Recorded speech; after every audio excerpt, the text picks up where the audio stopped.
Presenciamos a cada dia o nascimento de universos cada vez mais vastos e profundos, com uma riqueza de detalhes incrível. Desses universos nos tornamos exploradores do impossível e vemos espetáculos criativos que antes éramos incapazes de simplesmente cogitar tamanhas possibilidades. Somos exploradores desses mundos oníricos, buscando cada vez mais um universo ainda maior, com tramas mais complexas e ambientes de vastidão continental. Essa centelha criativa que deu luz a esses universos nos guiou ao longo dos anos, passando por vários títulos que são experiências únicas que mudaram nossa percepção do que é um bom jogo de videogame. Mas, em algum ponto do percurso, tudo parece ter se encaminhado para uma entropia.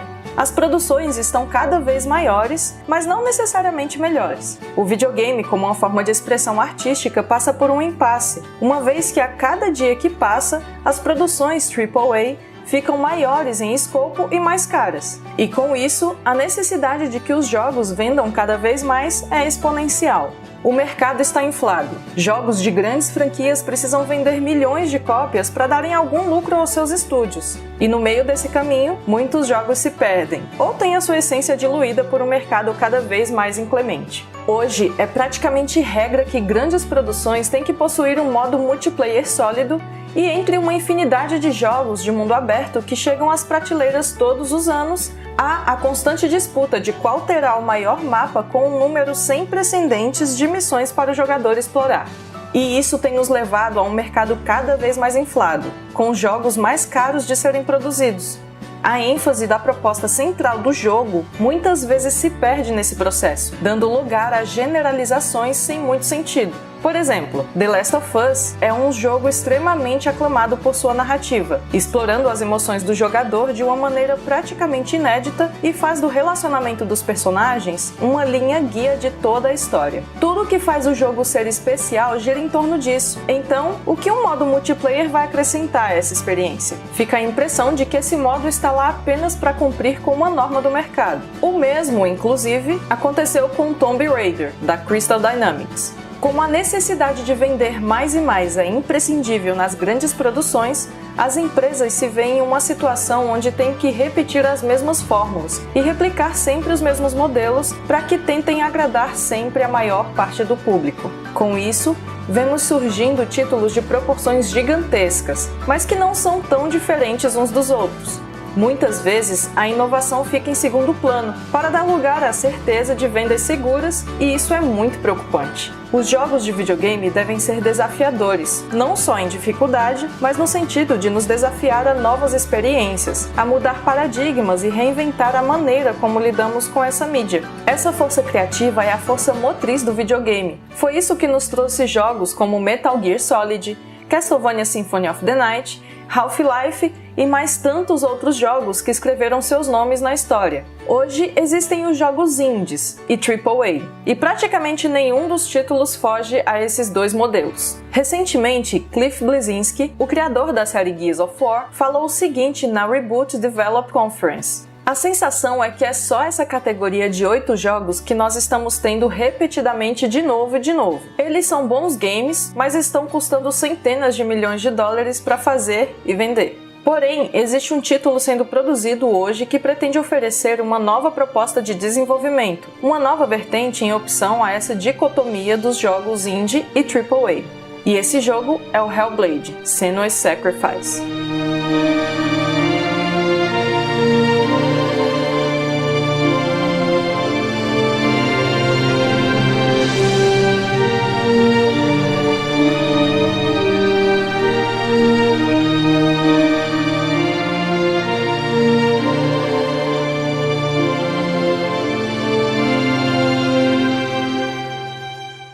Hellblade: Senua's Sacrifice se passa em 790 d.C., no norte e leste da Escócia durante as invasões vikings às Ilhas Orkney, e conta a história de Senua, uma jovem celta que lutou contra a esquizofrenia durante toda a vida. Senua já conseguia manter controle da sua doença, mas depois de presenciar o ataque em que teve seu povo dizimado pelos invasores nórdicos e ver Dilion, seu companheiro, ser oferecido em sacrifício à deusa Hela, passa a sofrer com diversas alucinações com muito mais intensidade.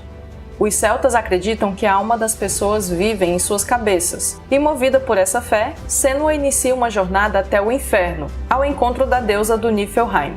Ela leva consigo a cabeça de seu companheiro e espera ser capaz de salvá-lo, de trazê-lo de volta de alguma forma.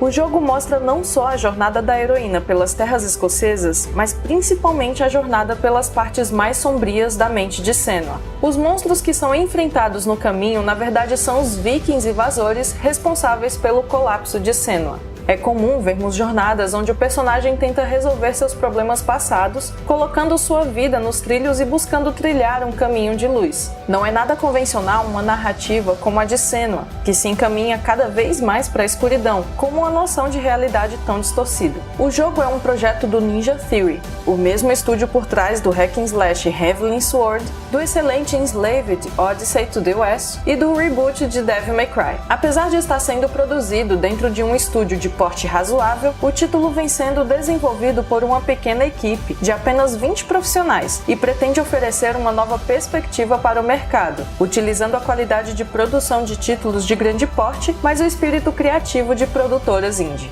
E é justamente por já possuir experiências com desenvolvedoras de grande porte, como a Capcom e a Bandai Namco, e saber como essas grandes empresas podem interferir no processo de criação, que o diretor criativo Tammy Anthony Aids resolveu tomar o controle criativo e apostar em um modelo de produção mais barato, para não ter que depender do investimento de nenhuma distribuidora. A ideia com esse novo projeto era focar justamente no que o estúdio fazia de melhor e deixar de lado elementos que acabariam apenas inflando e encarecendo o jogo.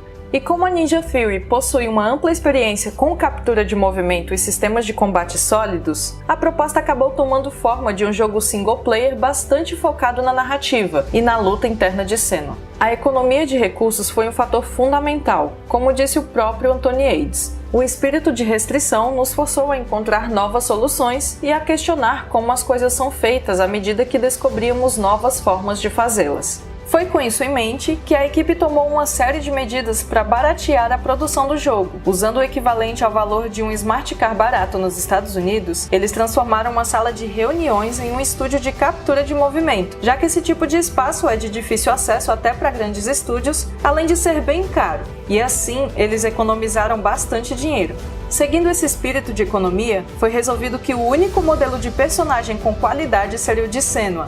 Todos os NPCs foram feitos mesclando cenas de ação real com filtros de pós-produção, e o resultado como um todo ficou muito bom. Além disso, depois de ter vários problemas com a atriz contratada para fazer a captura de movimento de Senua, que abandonou o projeto, o diretor resolveu substituí-la com uma funcionária que já trabalhava no estúdio. Logo, quem passou a interpretar Senua foi a então editora de vídeo Melina Hughes, que apesar de não possuir nenhuma experiência em atuação, conseguiu desempenhar um trabalho fantástico. Essa mudança foi muito importante para o jogo, pois deu um aspecto muito mais vulnerável à personagem, tornando-a mais crível, mais humana e fácil de nos relacionarmos.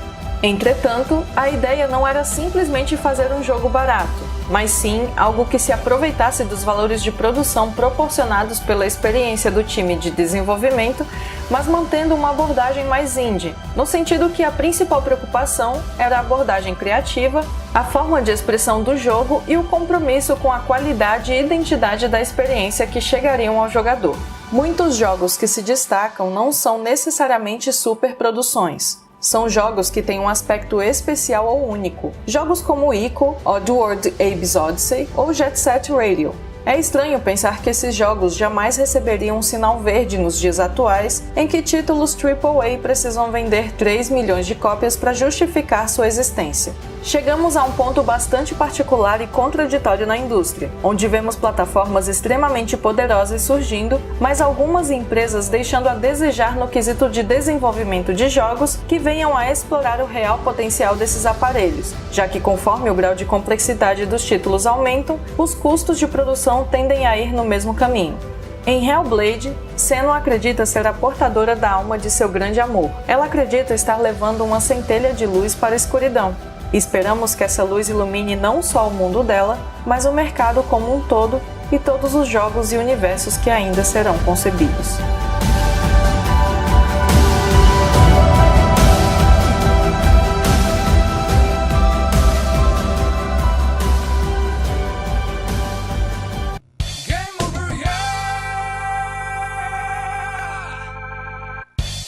esse foi mais um Jogando Conversa Fora, gente. Se você gostou, dá aquele like aqui embaixo que ajuda a gente pra caramba. Se inscreve no canal e não esqueçam de ativar o sininho pra você não perder mais nenhum vídeo. Compartilhem em suas redes sociais. E é isso aí, beleza? Um beijão e até a próxima!